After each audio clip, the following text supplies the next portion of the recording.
Ang wa pagsunod sa red traffic light nga nagpasabot nga mohunong mao ang sagad hinungdan sa disgrasya sa Cebu South Coastal Road kasagaran self-accident.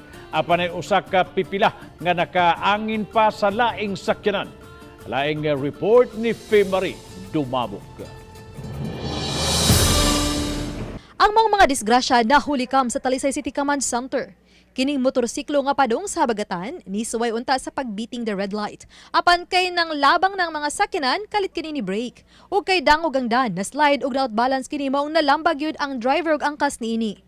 Samtang kining duha usab ka tricycle nga kusog ni padagan naabta na gyud sa stoplight ug kay nang labang na usab ang mga sakyanan sa pikas nga bahin ni suway sila og left turn nga gidili usab. Ang gikatagbo nini nga motorsiklo na outbalance ug nahog ang angkas niini. Makita pa sa CCTV nga ang driver sa motorsiklo hinay-hinay nga nisibat gibiyaan ang pasahero. Susama usab ang nahitabo nining usa ka nagbisikleta nga nisuway paunta pag-apas sa go nga traffic light. Kalit siyang nag-apply og brake apan kay adunay bitbit nga ligid sa pikas nga kamot na outbalance kini og natumba. Nalabay usab ang ligid nga bitbit.